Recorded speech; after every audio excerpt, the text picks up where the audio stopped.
Ta-da! And just like that, everybody, we are live once again for another Black and White show. We're starting to make this a regular Monday night feature now, so we're getting our horses into gear. Welcome, everybody. I hope you're all fantastic. You know what this show is? This is about an hour long, chatting about everything the past week.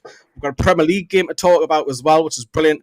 And remember, you can see your WhatsApp underneath Adam Phillips there, so please send him a message and he might answer some of your questions. Or if you're old school, but like Sam Mulliner, send us an email, info@NewcastleFansTV, or if you just want to tweet during the show underneath, and you can see our Twitter handle, Facebook handle, etc., etc. Andy, how are you? Very good, mate. I think just about recovered from Saturday. May have got a little bit carried away, but I think it was very worth it. Cool. Adam, how are you? Yeah, it took a good day for my hangover to get settled. Like, didn't roll into about 1 o'clock in the morning or something. So, cracking day. Yeah, at least we enjoyed ourselves. Absolutely. We'll come on to Aston Villa later towards the second half of the show. So please do get your comments coming in. We can see Andrew DB, Ari lads. Jody Toon for Life says evening lads as well. And Ben Sanders has just become a member. I wonder if that's got anything to do with Carl's video, which will go straight into that. And look at that transition. Ooh, lovely. Look at that. We've just repositioned ourselves. Right. The big announcement, you might have seen this on the socials and, of course, Carl's live video a couple hours ago that we have partnered up with Green King, which is absolutely fantastic. I personally love taking my dog in there. So a little Ferdinand comes along. It's probably only one of the few pubs he's allowed in this area. So, but the lads, well, Andrew, you can tell us what's happening on Saturday. Yeah, we're going to be at the Junction watching the City game, so come along, meet us, and just have a crack on. Watch us hopefully pick up 3 points at the Etihad.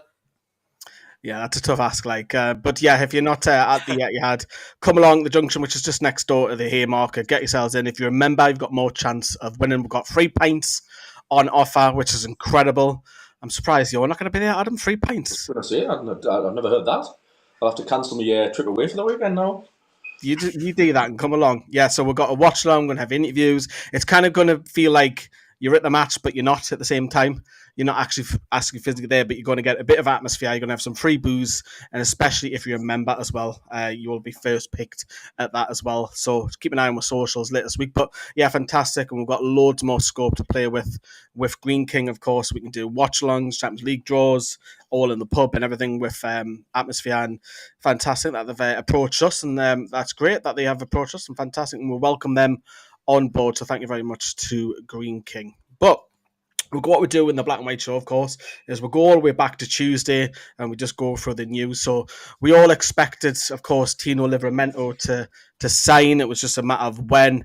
We've seen him at the Cellar Cup, didn't we, Adam? And signed on the dotted line. Happy about it? Yeah, it's a good bit of business, I think, given his age and, you know, what's still left to come from him. Had a bad injury, so he's still got a lot to prove. But he's going to struggle to get in that team, to be honest. Like, I don't know if, you know, is he going to win the first team picture this season?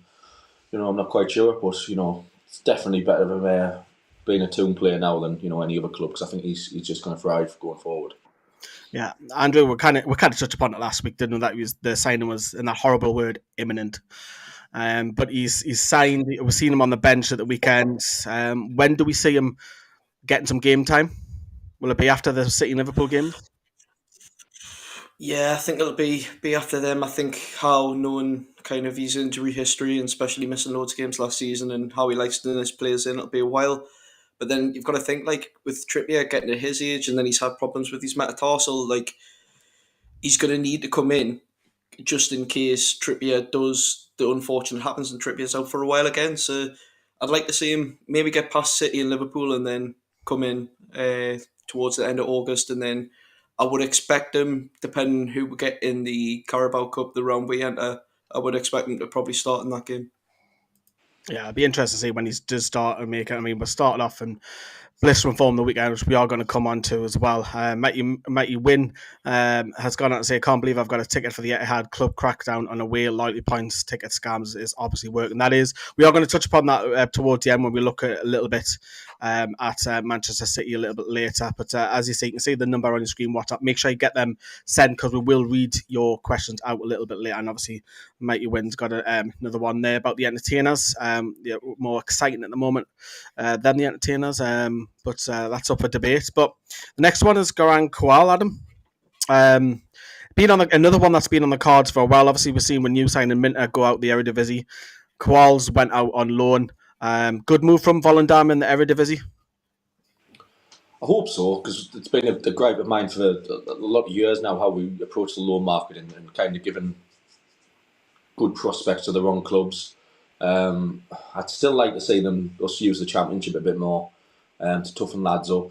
The Championship's honestly, by the Premier League's one of the hardest leagues in the world, really, when you think of it, how difficult it can be to get out of it. So I think I'd really prefer us to use the Championship a bit more.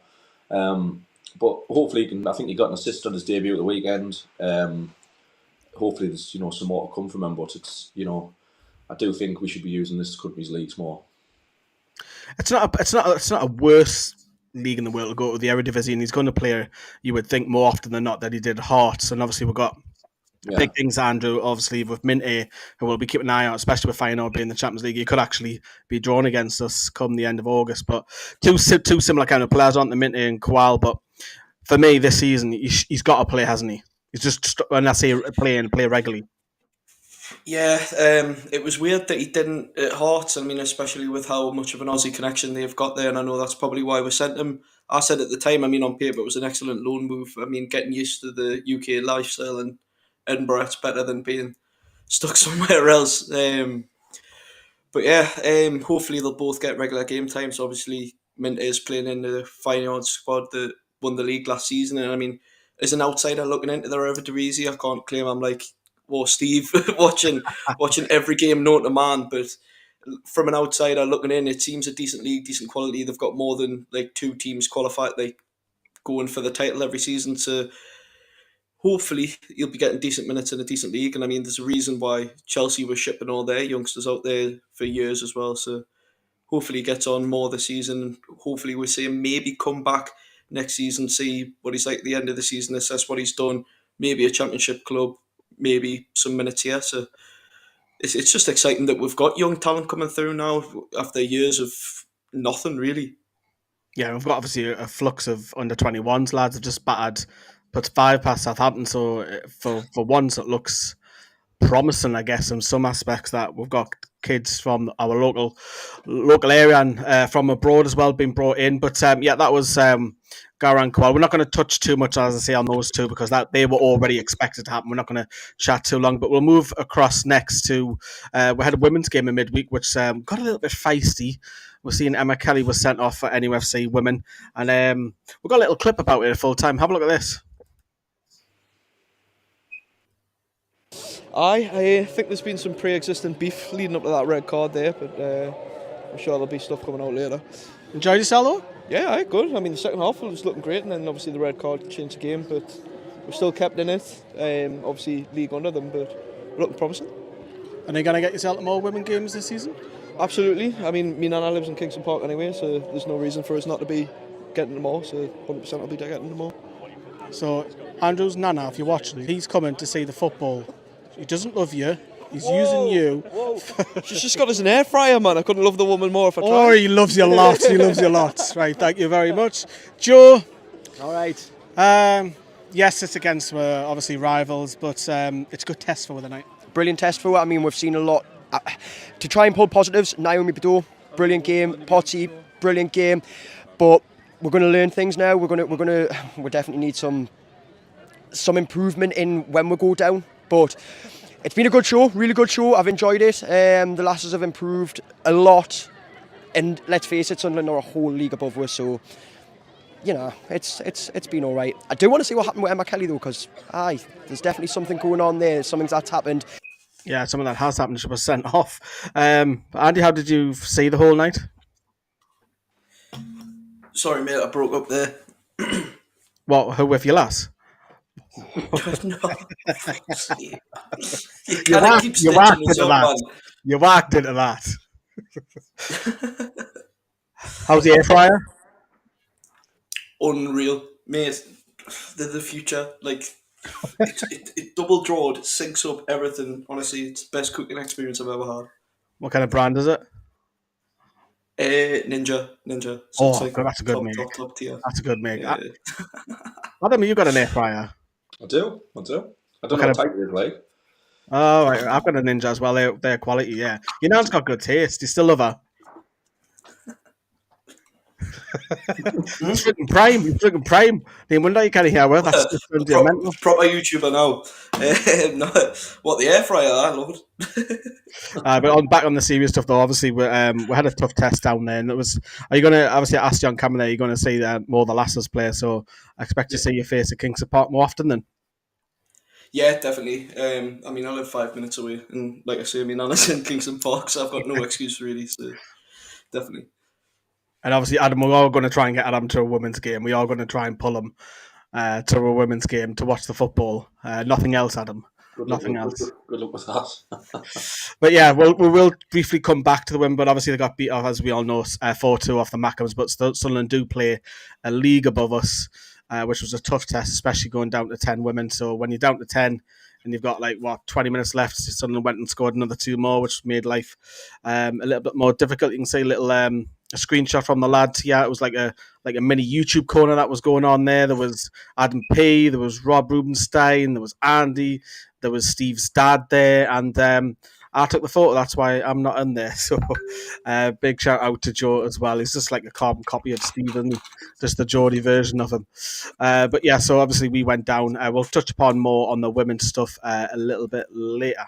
But we want to talk about the Amazon documentary. Of course, it's the elephant in the room, isn't it, Adam? I had first look at it. I've seen the first 2. I haven't given everyone any spoilers.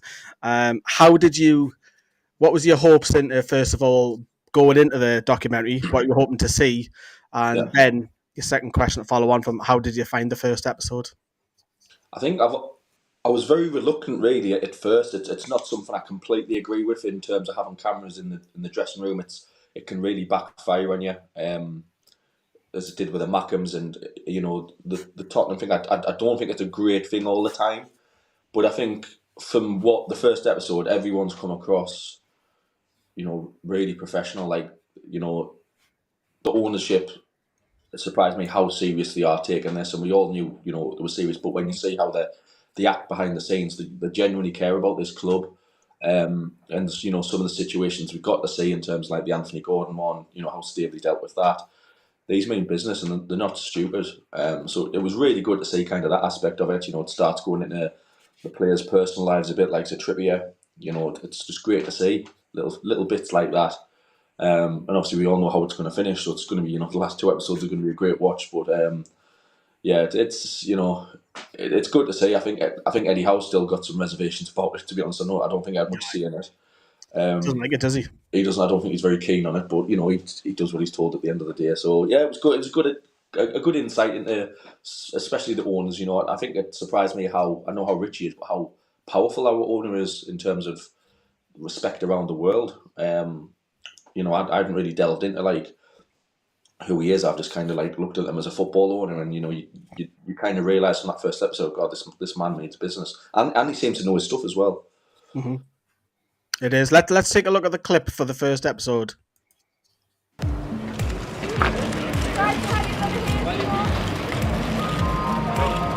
This unexpected start to the season has allowed the board, the players and the fans to reset their ambitions.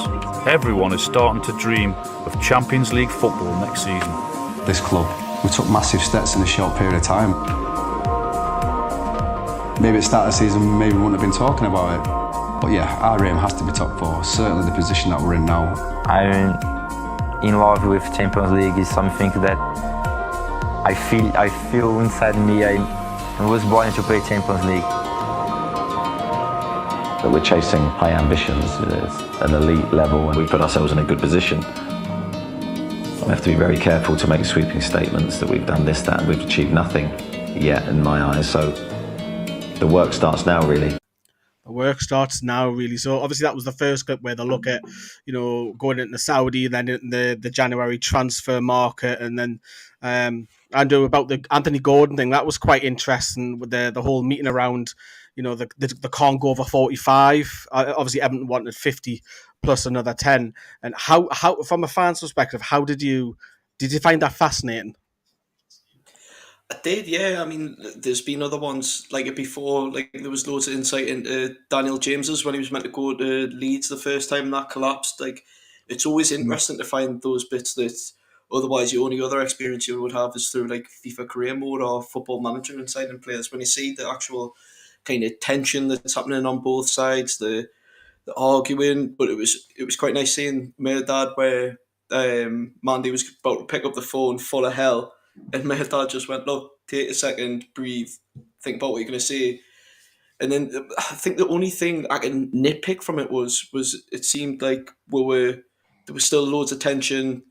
Everton weren't happy with the price, and then all of a sudden he was in the lift, and it's like kind of like, whoa, what happened with the deal being agreed? Maybe Everton, I don't know whether Everton's turned around and said, we don't want that on camera, we don't want to be seen as like kind of giving in on our prices or anything like that. But no, to get proper insight, to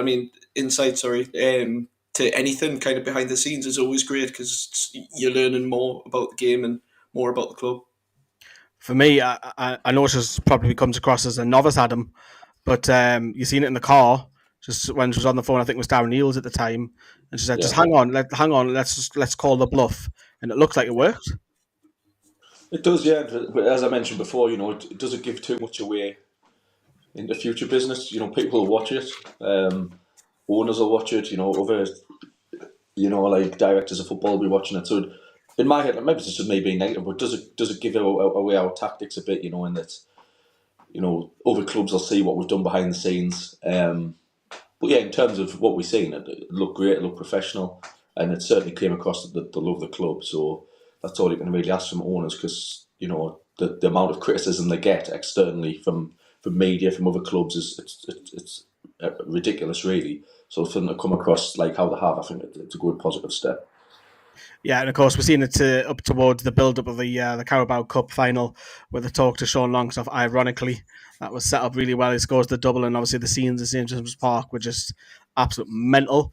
Of course, next episode's on Thursday night, so I won't give too much away, but I think it's pretty well known that they talk a lot about the sponsorship shirt coming up. So that's a real eye-opener, and you can see a lot of it. Amanda said is really, really stressed, especially after the League Cup final defeats against Manchester United, and it's a good eye opener into that as well. So it's something I find this episode so much more appealing and fascinating than the first one. The first one, because I thought it was a bit an eye opener, but I thought it was a little bit slow to begin with. This one just goes boom straight in, and it's like there's so much focus on the sponsorship to get money in the club, because I think Amanda's just a little bit disheartened that we've been beaten by Man United in the cup final and they've got all this wealth where Newcastle don't have it. And you also see, of course, just what I can say is she's not very happy. That's what I will say. I'm being polite about the Premier League going against sub companies and partners of like our PIF going against them because they can't sponsor, despite having things like the Emirates Stadium and Manchester City having all this Etihad stuff and what have you. So it'll be a real fascinating thing. So I'll come back to you, Adam. Are you looking forward to it? I am. I'd say it'd be interesting to see more. Especially how will they deal with the negativity that they receive from the world, really, given that because our owners from Saudi Arabia, everyone judges us on past stuff that has happened in that country and not solely on the football and the good they're trying to do for Newcastle United, but also football in general. So yeah, it'll be interesting to see how it plays out, because I say I've not seen any of the second or third episode. So yeah, it'll be good insight. Yeah, I won't give too much away, but it's well known, it's publicised. Andy, are you looking forward to Thursday night then? Yeah, we'll see. I'm usually up early for work, but it's just I can't get over the fact that the final's going to be on again. Yeah. I think I might just quickly skip past that and watch the rest. But no, I'm looking forward to it. And I mean, like I said, the insight's been amazing so far. So, like you're saying about, I think we're all kind of angry about how our deals have been so far. Anyway, looking at the new kit deal Man United's just signed with Adidas, and then seeing how much ours is with Castoria at the minute. So, yeah, I just can't wait to watch more. It is. It's a real eye opener. And then I'll be back with yous after Thursday because I haven't seen the third or fourth. So I'll be just like yous as well. We'll do a reaction to it on Thursday night as well. It's a real eye opener. And just the thing is about, obviously, I just want to touch upon what you just said there, Adam. Eddie Howe doesn't really like it, but at the end of the day, the way the owners are saying it is it's quick money. I'd love to know the figure. I'd love to know the figure what they've been given for this. Yeah, I mean, it is potentially for that, but I think it's also reputation-wise in terms of they want the world to see how they are running a football club. The first episode you can see they're all involved. Jamie Rubin's there, the owners are there. You can see that, and they all seem quite united. I think it was interesting to see after the Southampton game where Longstaff scored 2, where you see Amanda giving a speech in the dressing room. Little things like that. Managers don't normally like that, do they? And he may not, to be fair. I think he's quite professional, Eddie, and I certainly see he doesn't like the cameras in the dressing room, and I think he's probably said that himself. But yeah, he's coming across great, to be fair. I think as we all knew he would. He's probably one of the most professional managers in the league, and certainly one of the best now. So yeah, good for him. Good for him indeed, yeah. So episode Amazon drops at midnight on Thursday night UK. We had a lot of people message us on social media about how can I get it in USA, how can I get it in Australia. It will come. It's just because I think it's down to licensing laws and agreements. So obviously the UK, Ireland and the Nordic countries have got it. But there is other means around it. I'm sure you know how to do that. I'm not going to tell you how to do that. There is other ways to try and watch that. So just be smart about it as well. Mighty Wins just asked if there was not 4.5 million off Prime. So if that is the case, that's I don't know, a signing on fee and an agent fee for somebody, someone big. Maybe it was a Saint Tonali. Who knows? More on him later. But yeah, Darren Eales, of course, on Thursday also had a long chat. I've done a video on it. I'm not going to go for every clip of it, but you talked about different things like the stadium expansion, the ticketing. You talked. What else did you talk? I've done the video. I can't even remember what we talked about. Was that many because it was live? Everything bar Newcastle United, everything in there. But I wanted to highlight this clip about Darren Eales, and we'll talk a little bit about it. There's demand for the tickets that people, at the moment can't get into the building. So it's one of the challenges we have is, we're in a great location. Obviously, St James's Park, the cathedral on the hill. It's just amazing to have that location in the city. So one of the things we want to do, and this is something that we've just basically started that process of what they call a stadium feasibility study. And so that is to get in some experts to take a look with a blank sheet of paper and say, what could we do to improve the stadium in terms of capacity? And the important thing on this one, and I sort of chuckle about it with our board and with the senior management team, is everyone's a sort of amateur architect. So everyone's got a view on what you can do at St James's Park and what might be potential. And I think the reality is we need some experts to come in with no preconceptions, look at it and actually give us that feedback of you could do X or Y, or actually you can't do Z because of rights of light, whatever it might be. So that's our focus, is to look at the possibilities. What is the art of the possible? And then obviously at that stage, we'll be able to consult, talk with the fans and say, look, here's the potential of what we could do to improve it. I think one thing we have done, and I think a lot of people know this, is Strawberry Place, so the area of land outside of St James's Park. We purchased that earlier this year. We're putting in planning permission at the moment for a fan zone, so that will be on a temporary basis. Really excited about us being able to hopefully get something up this season where we have that fan zone, so we're making use of that land for our supporters on a match day and on a non-match day. It's a real good chance for us to engage with the supporters and build, those closer connections that we've spoken about.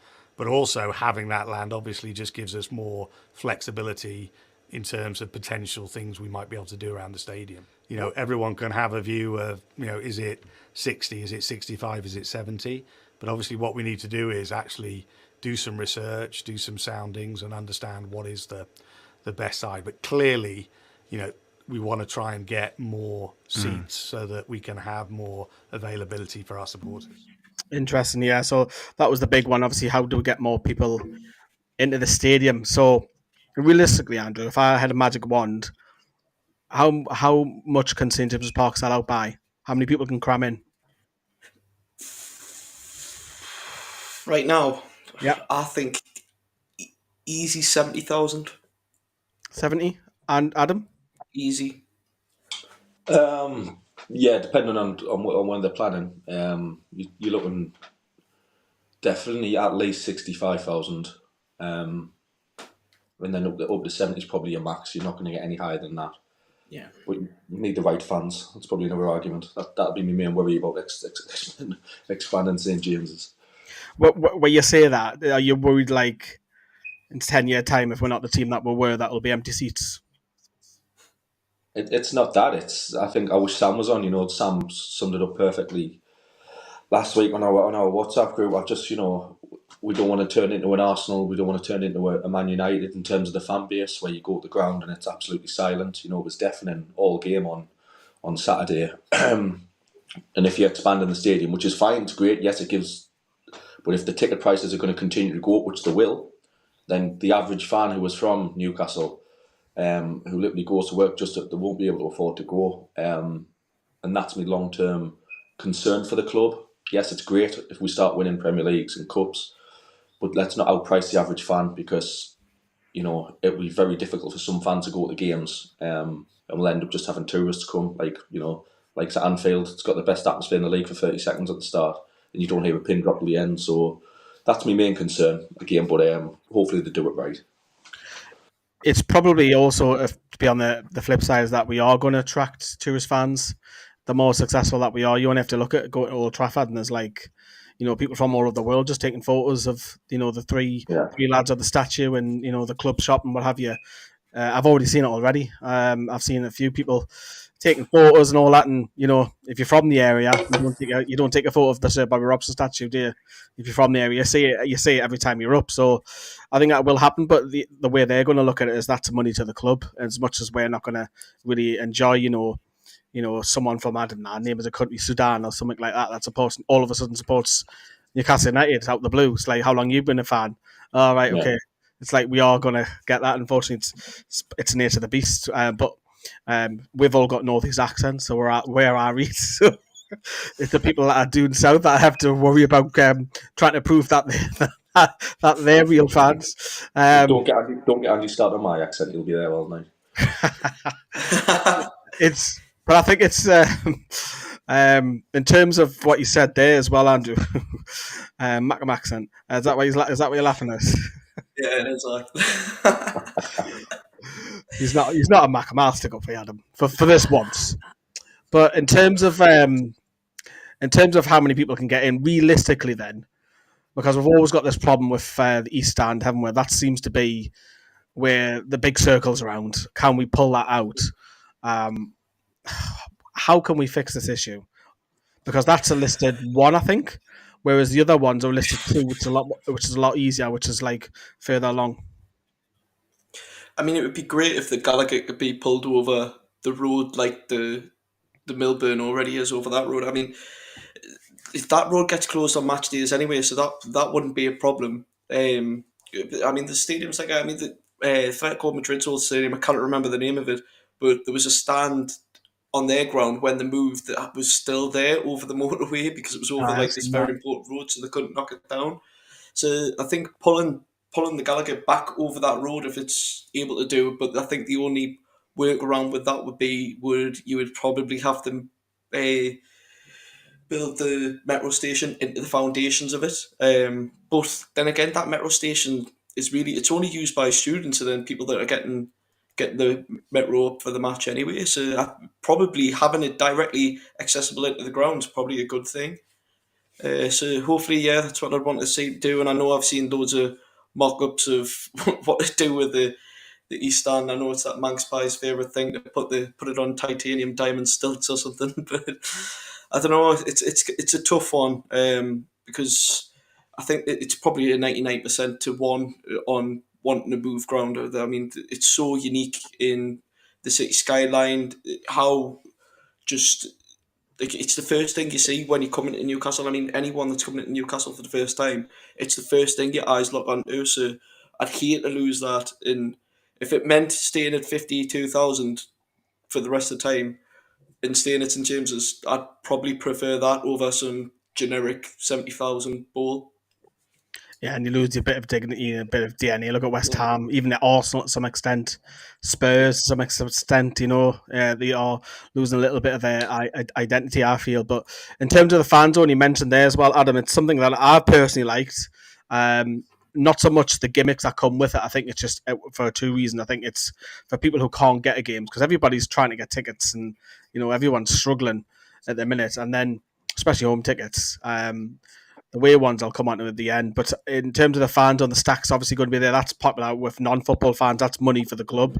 You imagine on a match day there'll be maybe have an ex-player talking because they do that really well at Man City. Maybe have a few bars open, a few games. Is this something that we need to look forward to? Are you for it? Are you against it? No, I'm all for it. Someone like a fan zone, it's we'll get people who can't go to the game. It's maybe where they want to go for a bit extra atmosphere. Pay about £9 a pint.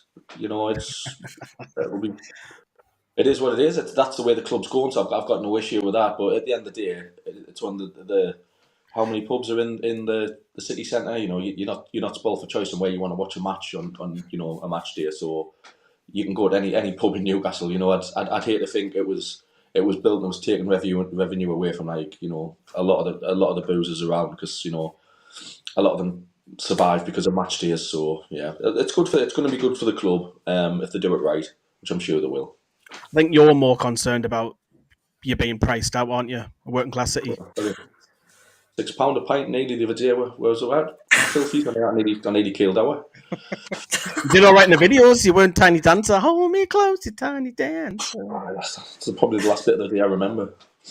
You remember Carl's outfit, so you remember that all right. Didn't forget that.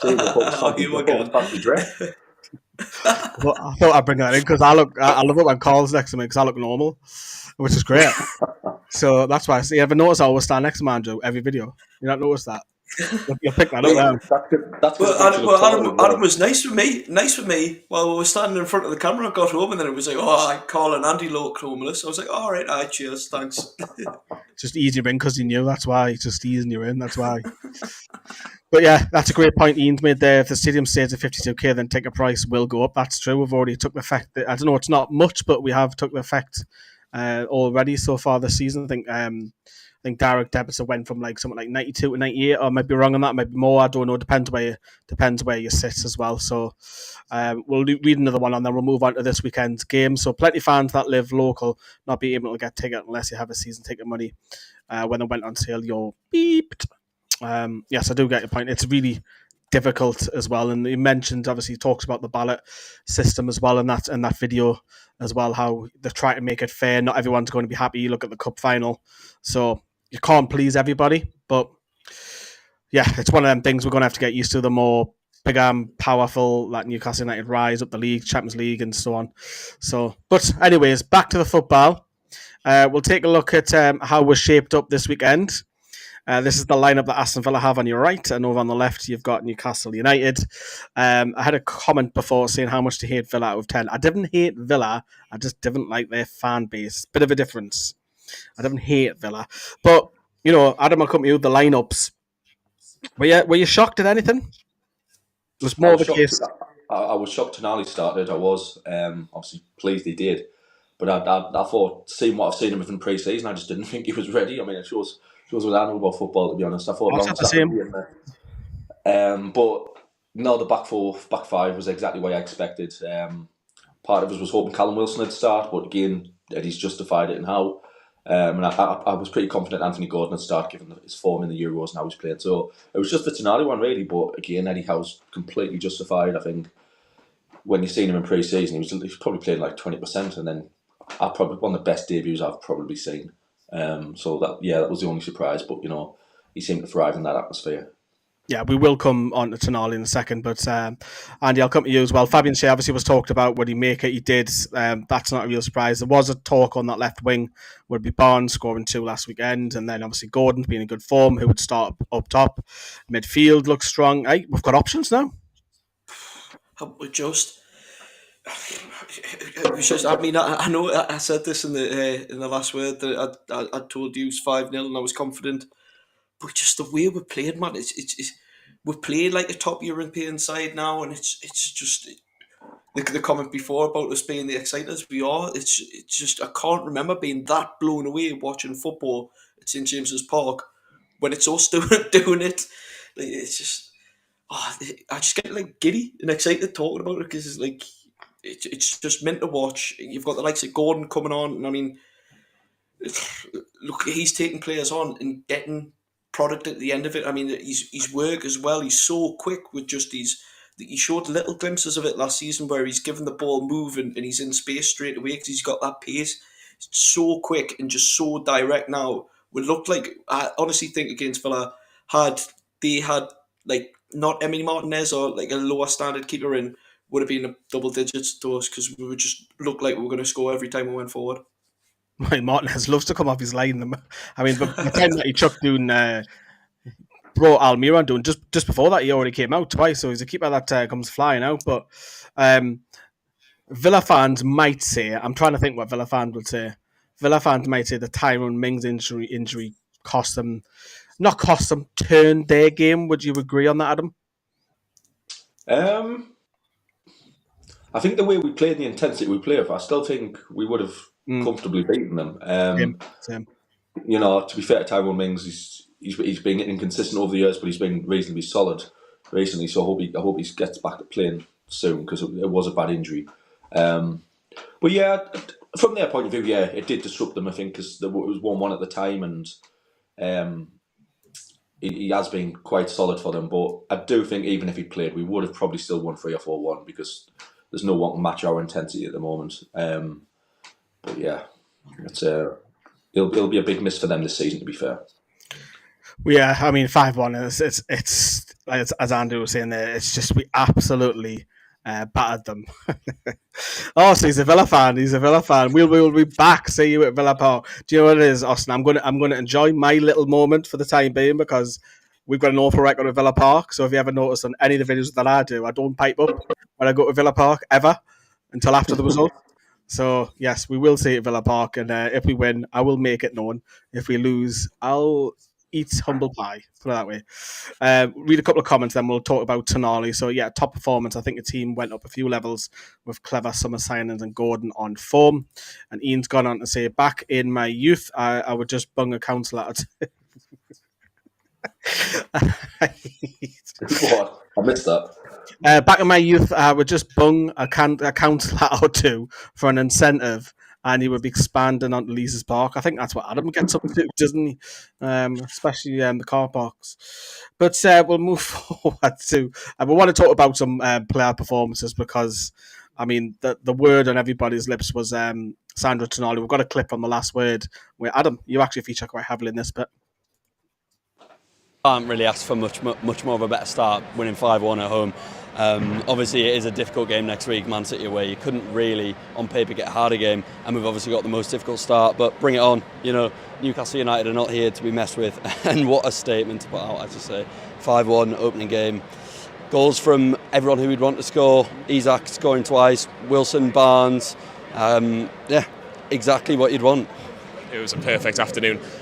Adam, tell me about Sandro Tonali a little bit. We'll have to talk about him a little bit more, because, look, first game in the Premier League, oh my God. It looked like he played 300, 400 Premier League games today.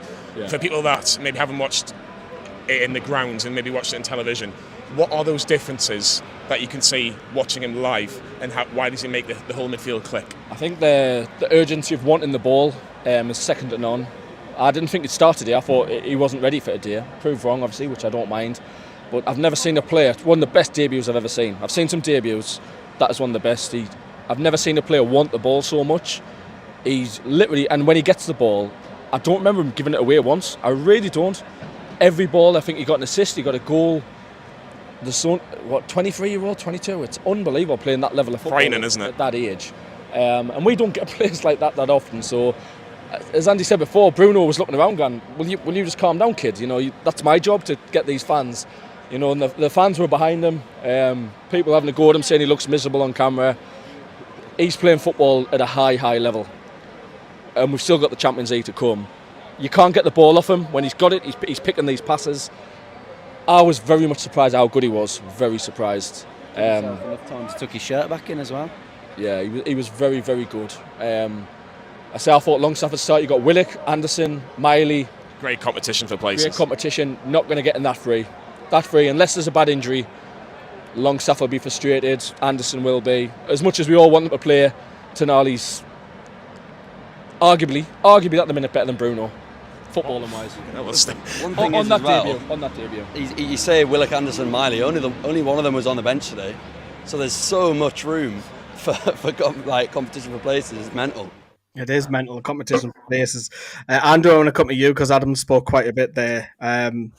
Quite a statement already, Mr. Phillips, saying he's better than Bruno on his debut. I know you're only saying after one game, but I mean, we've touched upon it already earlier on. He didn't look great, fantastically well in pre-season. I know it's only half pace, but that was some performance from, you would probably say, a centre midfielder who doesn't really chip in loads of goals, scores on his debut. And, you know, we've been blessed with some fantastic forward-thinking players in the past. You think of Robes and Solanos and Shiraz and what have you. But this was a different kind of debut, wasn't it? Just the swagger he had about him was ridiculous. Like, just the diagonals he's knocking. I mean, just for fun. I mean, Shaw and Bruno, they're fantastic at a long ball across the pitch. And they're both looking at him going, how you done that? It's great having that player that can just create something out of nothing. Like, we could be on the back foot, I think, in any game, and then Tonali will just knock one ball and that's it, 1-0 up. He's just ridiculously good. And then, bit of breaking news, Tonali has been trying some fine English cuisine today. I don't know if anyone's seen it just floating about. Tonali's Wetherspoons. God. He'll get with food poisoning. He'll get with food poisoning for 2 weeks. You should be going to Green King. Go to Green King. But wait, exactly. But as well, he's also booked a table for Wetherspoons. But then they've also printed out a reserve sheets. Like, they're not doing him any favours by having. There's not many Geordies with the surname Tonali that can to bloody Wetherspoons on a Monday night. So he's been stitched right up there. I can imagine he's had people all over his table while he's been sampling 3 small plates, but I think with the midfield we've got and the options that can come in as well, we can take on anyone. I'd say it's easily, I know people will say it's like top 5 in the Premier League, which it is, but I think it's top 5 in world football at the minute. Wow, I'm loving this positivity from you two. It's bloody hell. Better than Bruno, top 5 in the world. Fucking hell, what's going on? Well, look, it was a class debut, wasn't it? It was a different kind of debut. It was bursting. I got in, you know, you can play a defensive midfield, you can play that central box to box, what he was doing on Saturday. He was getting his foot tucked in. And then I think he started to really enjoy himself probably after the hour mark, because we're seeing like he was just standing on the ball and just let the ball, like a little back heel, just roll it back to, I can't remember what it was, and that was already telling me, yeah, he's enjoying this. He's enjoying this because it's a different kind of environment where St. James's Park, you're close to the pitch and the noise is on top of you, whereas San Siro is open. And less people as the further the stadium goes up, with because I don't think they sell out. No, I don't even think they get half of the San Siro in a normal Serie A game. But he loved that, like, and it's great to see him celebrating all of that. And it's options in it. It's class. Adam, obviously you talked about him there. You were just like blown away by it. I think it was good to have that kind of performance, because if the game had kind of bypassed him, straight away, because of the price tag, because of the reputation, there's questions from the media, not so much the fans, but, you know, so for him to come out all guns blazing, like, I think you could see the relief when he got on the end of Gordon's ball, get that first goal out of the way, you know, it shuts people up, and just touching on his desire to get on the ball. Like, it was maybe a hasty comparison saying he's better than Bruno, because I love Bruno, but like, I think you can see if he adds goals to our midfield, that's what we kind of miss. I feel, you know, we don't have a midfielder getting 10, 12 goals a season from that centre mid position. So if he can add, you know, even 8 or 9 goals a season, it's going to massively help us. But yeah, just his absolute work rate, he made it look so easy. You know, Premier League's not an easy league to debut in, and he's not the biggest of lads. So yeah, he just made everything just look so easy. He was a pleasure to watch, actually. Yeah, it was a good comparison with a message like Gattuso kind of it did.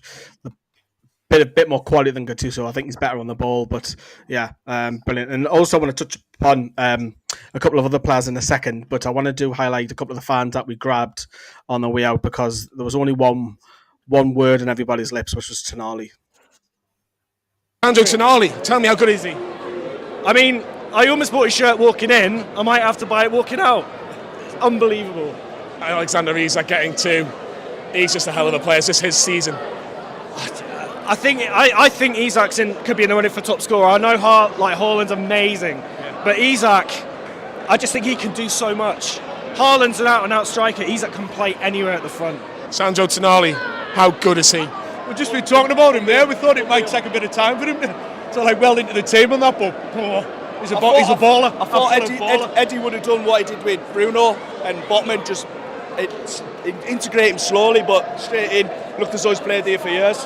Harvey Barnes as well, getting on the score sheet. Really, really good buys, isn't it? Both the new signings have scored, got assists.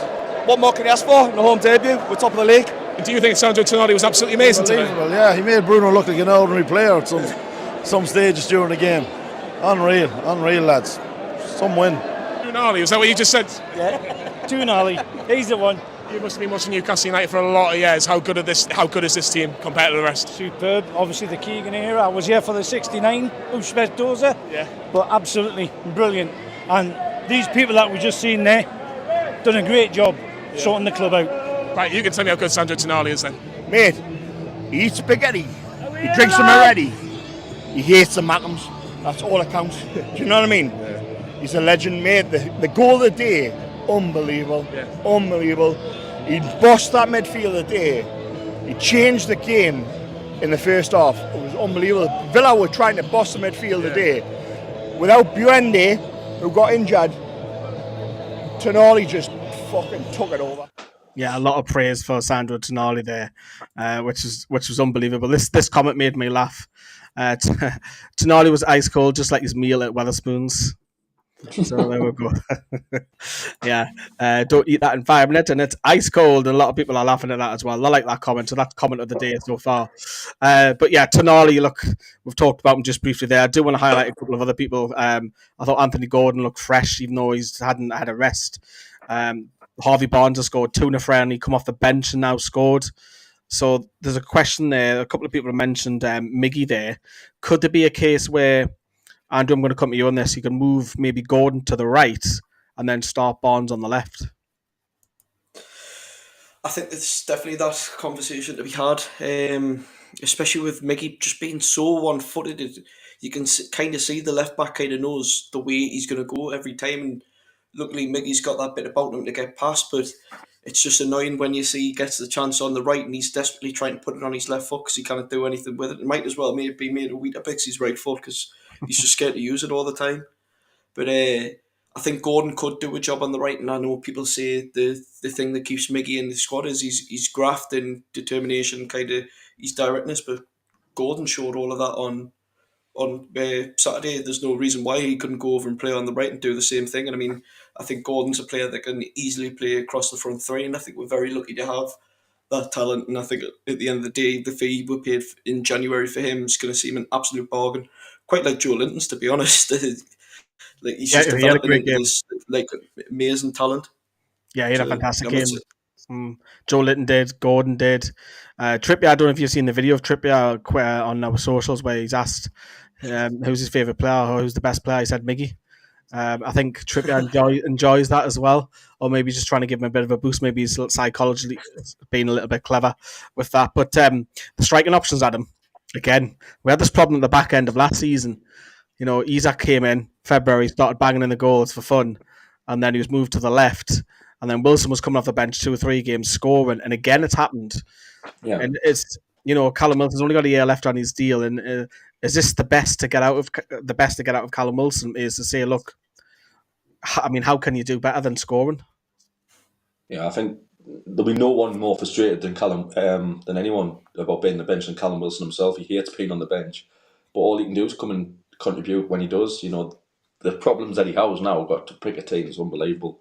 As Andrew touched on, you know, that front three you could change easily during a game, if we have to, and then Isaac, unfortunately for Wilson, every time he gets the ball in that number 9 position, you feel we're going to score a goal. And I mean, every time. I've never been as excited for a centre forward, since Shearer. So he is that good. And I think Callum Wilson is experienced enough to kind of know that. He's a completely different player.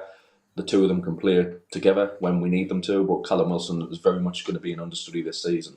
It's a shame as it is, because he's quality and he's got the Euros coming up at the end of the season he'll want to be a part of. And he's probably worth an extra year's deal, to be fair. I'd be very disappointed to see him leave. Yeah, I think. But then again, injuries are going to happen at some point for a lot of the squad as well. So at the moment, it looks really good because we've only got Willock to come in, which we haven't even really talked upon, and Crath who's going to be a squad player, but Willock's really the only one that will probably start more often than not. And injuries and suspensions are going to kick in, rotation's going to kick in. So it's healthy because we're going to need literally 16, 17 players. We relied quite heavily last season on 14 effectively. As Adam's no, it's not Andy's back. I thought it was Adam, it was Andy. He's back. But in terms of the performance then, I mean, you can't get any better than that at the start of the season. We're going to go talk about Man City in a second. But there was a question about Aston Villa, because I heard it all week. I got a little bit paid off in the last word. I cannot deny that. About, Aston Villa are going to finish ahead of Newcastle. Jamie Carragher doesn't even have it in the top 7. You've got Eddie Howe can't cope with the demand of the Champions League football.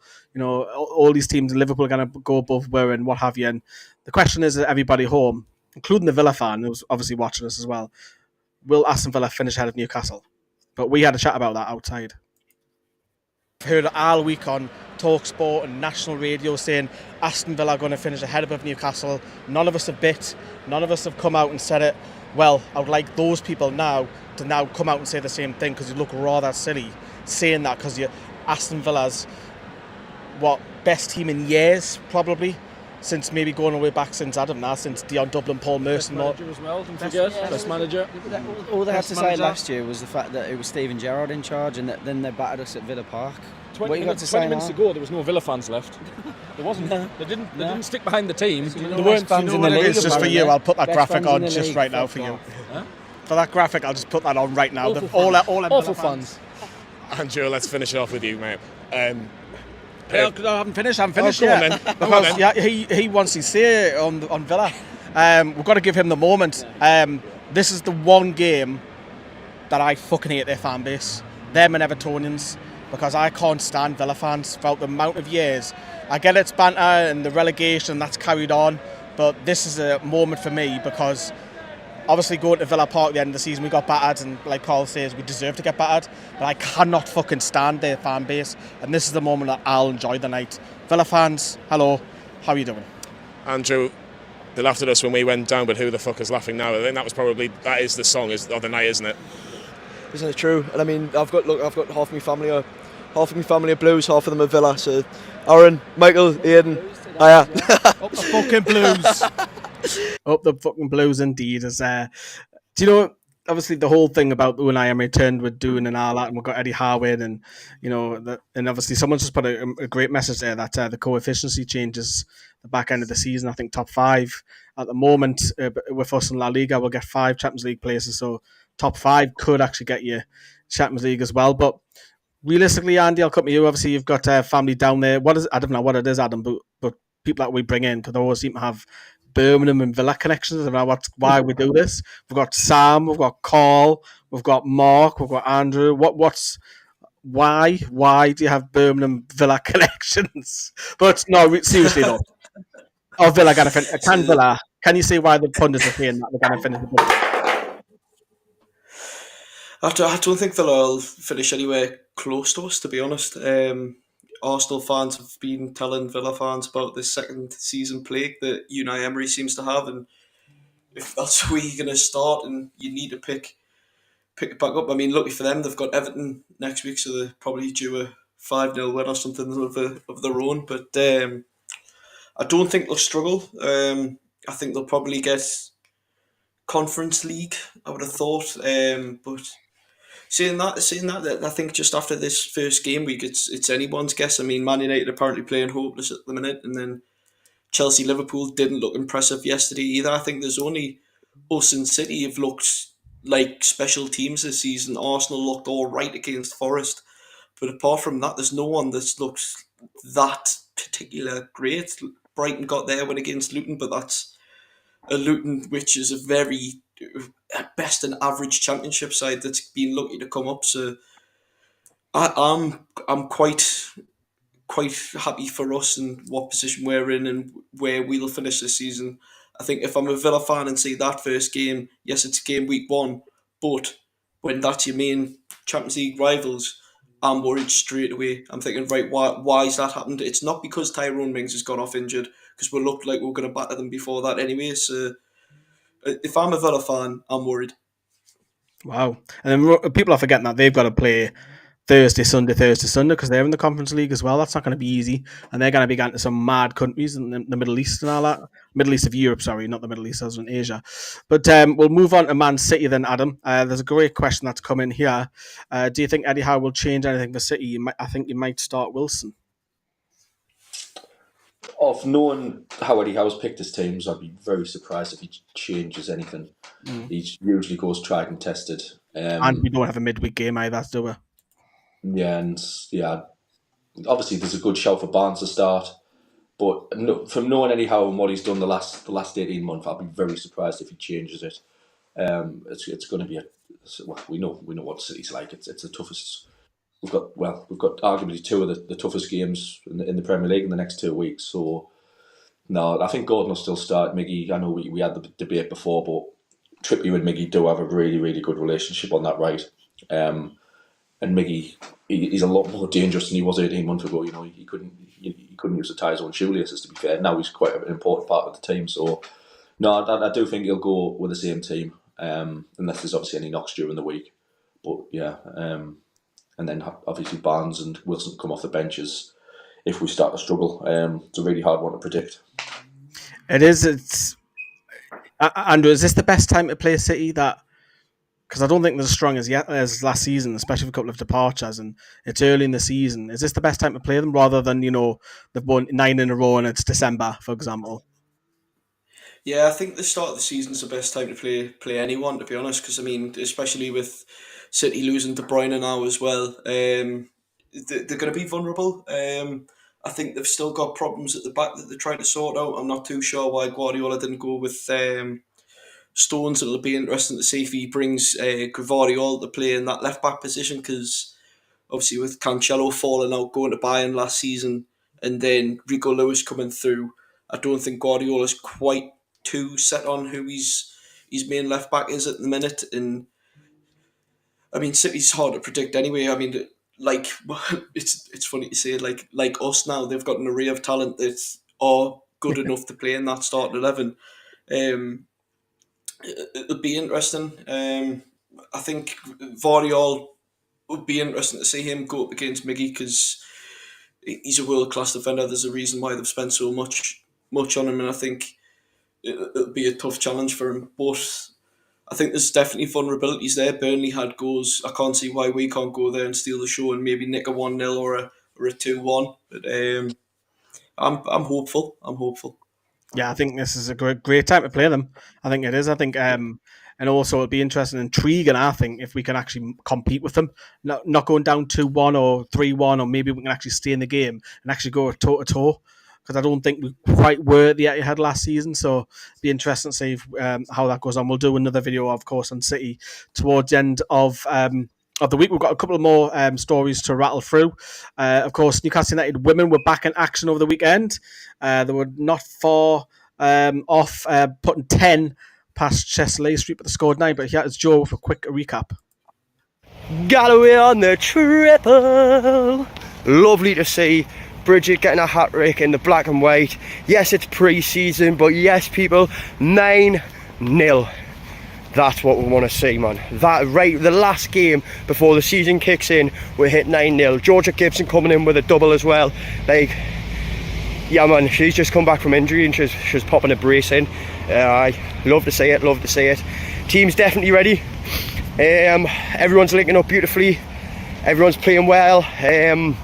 I mean, I got to see it at Cora the other day, but the fitness levels on the team's amazing. The work Andy Cook's done, since he's come in is amazing. Obviously taking nothing away from the rest of the team, who, as we all know, always put the all in. Yeah, incredible. Ready for the season. Let's get it. And more eyes on Bridget Gallagher, people. Trust. Big scorelines coming from her this season. How are the lasses? We're the lasses indeed, yeah. 9-0 against Chesley Street, but they expected to batter them because they play a couple of divisions below the tune. But yeah, so 9-0, and obviously Newcastle's first home league game is coming up this Sunday, which will be at there. Right, okay then. Right, the last bit to talk about is why am I jumping the gun? Kieran Tierney, who we've been linked to, because I've just seen some of my messages with Harvey Barnes. Now, this has come out today. You'll see the tweet from Mr. Keith Downey here. Newcastle are interested in Arsenal left-back Kieran Trippier. There's been contact between the parties over the summer. And what it basically is, I'll let you read that at home. It's a loan to buy, Adam. Keith Downey says at the bottom, if it's not a left-back, it'll be a centre-back and Dan Burn. Obviously, if we'll move over at the centre-back and have competition, I don't think you'll get ahead of Sven Botman in mind. But... Is this something that Arsenal would do with, I don't know, we buy him on loan for X, Y, and Z, a certain amount of million for the season, then we have to pay it at the end of the season because he wants to play. He's not getting first team football. I think it's a move the player would have to push through. I'm very surprised if Arsenal want to sell to us or loan to us at the moment to make us stronger, because he would make us stronger in terms of depth. We do miss, yes, Matt Targett's there, but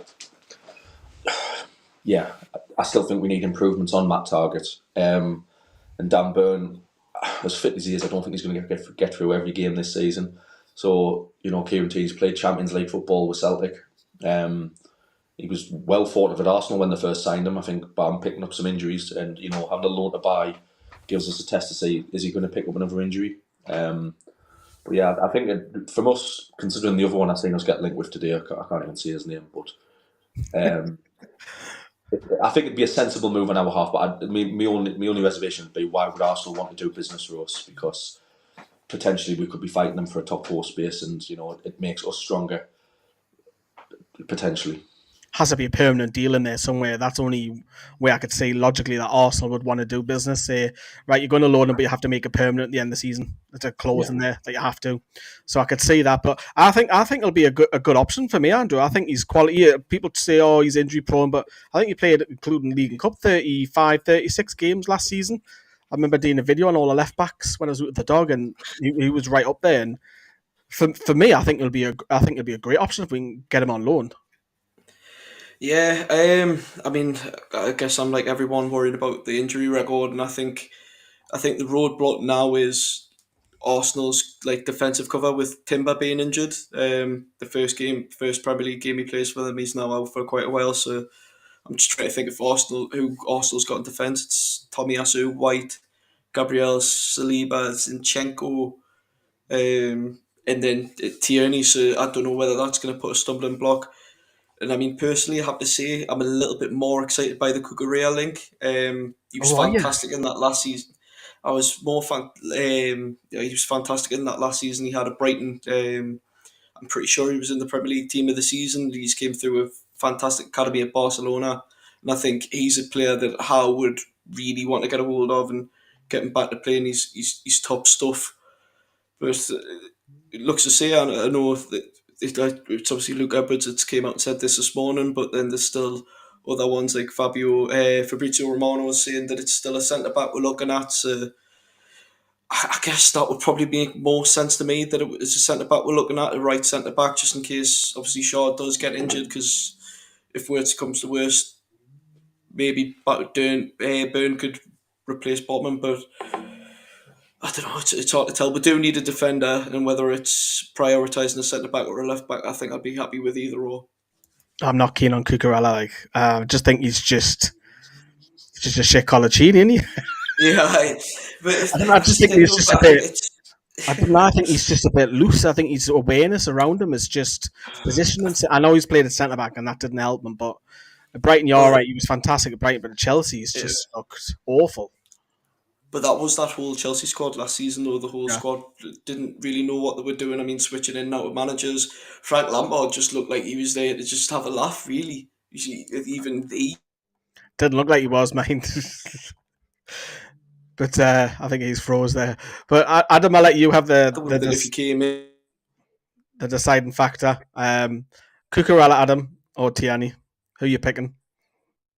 It would be Tierney for me personally. Yes, lad. Yes. I just feel I get Andrew's points about the Brighton thing, but I just think for who would be a bit more consistent for us, and the fans would probably buy into a bit more, would be Kieran Tierney.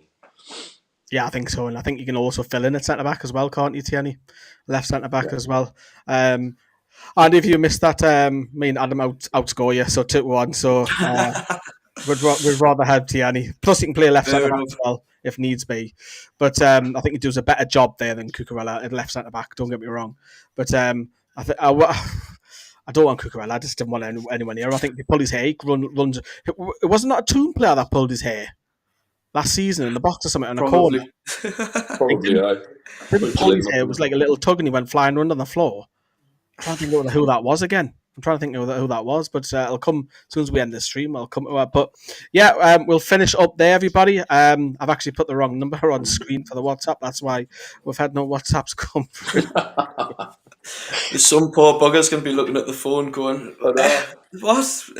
Yeah, that's me. That's me on that. But hope you have enjoyed this black and white show this week. We still have tons of videos. Obviously, I mentioned at the top of the show, we've got the Green King special happening this weekend for people who can't get to the game as well. Go back and check Carl's video out. Andrew will be there with Sam Mulliner. You joined me. Adam did a fantastic impression of him the other day. Do you want to listen to that? I haven't told you this. When I listened to your WhatsApp, and the first 5 seconds, I actually thought it was Sam. Because I didn't look at the name. I clicked and thought, he sounded like he's got a bit of a cold. Was that when I was on my way to work? Oh, it had me in stitches, man. It had me in you join me. It just had me in absolute stitches. But yeah. Less about what to put on that WhatsApp chat. Yeah, I was about to say the less we say now that WhatsApp, because that would get us in a lot of trouble, put it that way. But yeah, if you can drop us a like, everybody. As I say, we've got plenty more content this week. We might try and squeeze in a fan show this week as well, because I've got a bit of time off this week as well. So get yours on and have yours say for 10 minutes or so. Yeah, we'll have a look at that. And I think there's a podcast due shortly, and obviously we'll switch the focus at the weekend towards Man City. But Andrew, Adam, thank you both very much tonight, and thank you everyone who was watching back over on YouTube as well. Watch what is it in, everyone. Bye bye.